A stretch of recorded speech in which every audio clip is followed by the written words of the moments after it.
आप सभी को संतान सप्तमी की हार्दिक शुभकामनाएं। आज इस वीडियो में मैं आपको संतान सप्तमी व्रत की कथा बताऊंगी। संतान सप्तमी व्रत संतान प्राप्ति के लिए रखा जाता है। इस व्रत को जिनकी संतान है वो अपनी संतान की दीर्घायु के लिए, और जिन माता पिता की संतान नहीं है वो अपने संतान की प्राप्ति के लिए इस व्रत को रखते हैं। ये व्रत हर वर्ष भाद्रपद मास के शुक्ल पक्ष की सप्तमी तिथि को मनाया जाता है और इस वर्ष यह व्रत 22 सितंबर 2023 को रखा जा रहा है। इस व्रत में सुबह जल्दी उठकर स्नान आदि करके एक चौकी पर भगवान शिव और माता पार्वती के पूरे परिवार की पूजा की जाती है और इस दिन गुड़ और आटे का प्रसाद बनाया जाता है जिसका भोग लगाया जाता है। और जो इस व्रत की पूजा है वो दोपहर तक ही करनी शुभ मानी जाती है। तो आइए अब संतान सप्तमी व्रत की कथा को प्रारंभ करते हैं। एक बार कृष्ण ने युधिष्ठिर को बताया कि किसी समय मथुरा में लोमेश ऋषि आए थे। मेरे माता पिता देवकी और वासुदेव ने भक्ति पूर्वक उनकी सेवा की थी। ऋषि ने उन्हें कंस द्वारा मारे गए पुत्रों के शोक से उभरने के लिए आदेश दिया। हे देवकी, कंस ने तुम्हारे कई पुत्रों को पैदा होते ही मारकर पुत्र शोक दिया है। इस दुख से मुक्त होने के लिए तुम संतान सप्तमी का व्रत करो। राजा नहुष की रानी चंद्रमुखी ने भी यह व्रत किया था, अब उसके भी पुत्र नहीं मरे। यह व्रत तुम्हें भी पुत्र शोक से मुक्त करेगा। देवकी ने पूछा, हे देव, मुझे व्रत का पूरा विधि विधान बताने की कृपा करें ताकि मैं विधि पूर्वक व्रत संपन्न कर सकूं। लोमेश ऋषि ने उन्हें व्रत का पूजन विधान बताकर व्रत कथा भी बताई। नहुष अयोध्यापुरी का प्रतापी राजा था। उसकी पत्नी का नाम चंद्रमुखी था।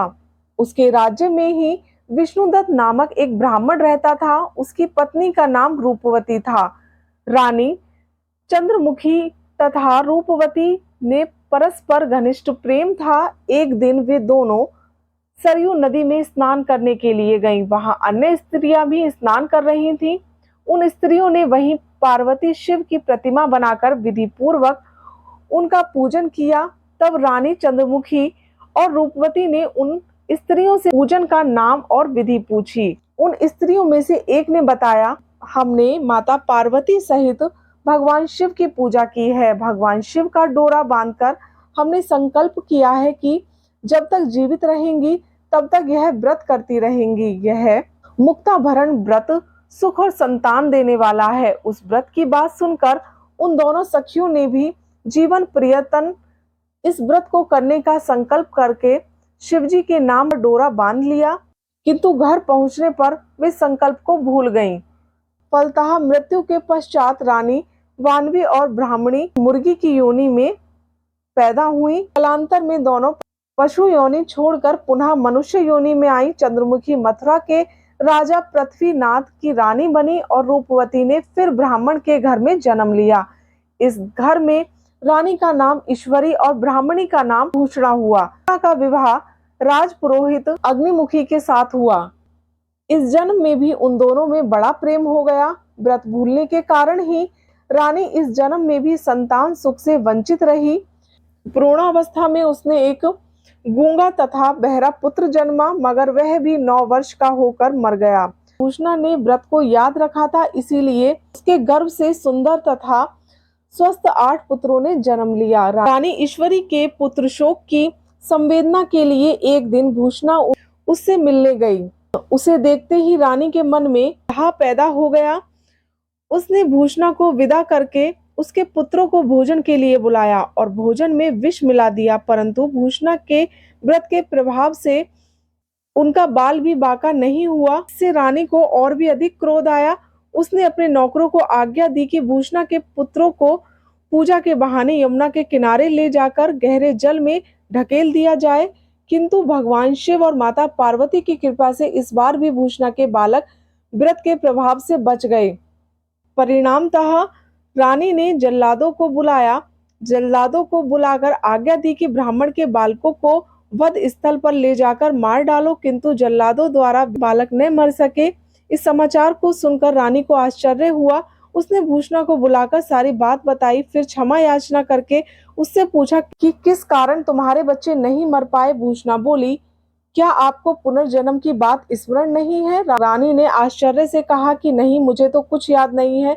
तब उसने कहा, सुनो, पुनर्जन्म में तुम राजा नहुस की रानी थी और मैं तुम्हारी सखी। हम दोनों ने एक बार भगवान शिव का डोरा बांधकर संकल्प किया था कि जीवन पर्यंत संतान सप्तमी का व्रत किया करेंगे, किंतु दुर्भाग्यवश हम भूल गए और व्रत की अवहेलना होने के कारण विभिन्न योनियों में जन्म लेती हुई हम फिर मनुष्य जन्म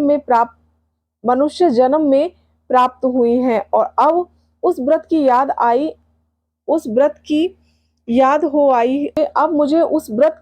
हो आई थी, इसीलिए मैंने व्रत किया। उसी के प्रभाव से आप मेरे पुत्रों का चाहकर भी नहीं मरवा सकी। यह सब सुनकर रानी ईश्वरी ने भी विधि पूर्वक संतान सुख देने वाला यह मुक्ताभरण व्रत किया। तब व्रत के प्रभाव से रानी पुनः गर्भवती हुई और एक सुंदर बालक को जन्म दिया। उसी समय पुत्र प्राप्ति और संतान की रक्षा के लिए यह व्रत प्रचलित है।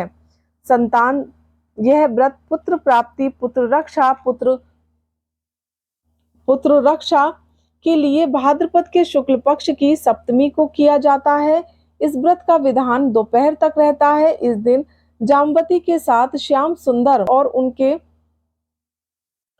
सांब की पूजा भी की जाती है। माताएं पार्वती का पूजन करके पुत्र प्राप्ति और उसके अभ्युदय का वरदान मांगती हैं और इस व्रत को मुक्ताभरण भी कहते हैं। और इस दिन प्रातः स्नान आदि से निर्वत होकर स्वच्छ वस्त्र पहने, दोपहर को चौक पूरकर चंदन, अक्षत, धूप, दीप, नवेद, सुपारी और नारियल आदि से शिवजी और पार्वती की पूजा करें। इस दिन नवेद भोग के लिए खीर पूरी तथा गुड़ के पुए रखें। रक्षा के लिए शिवजी को डोरा भी अर्पित करें। इस डोरे को शिवजी के वरदान के रूप में लेकर उसे धारण करें। व्रत कथा सुने। तो ये थी संतान सप्तमी व्रत की कथा और उससे जुड़ी कुछ जानकारी। आशा करती हूँ कि आपको ये जानकारी अच्छी लगी होगी।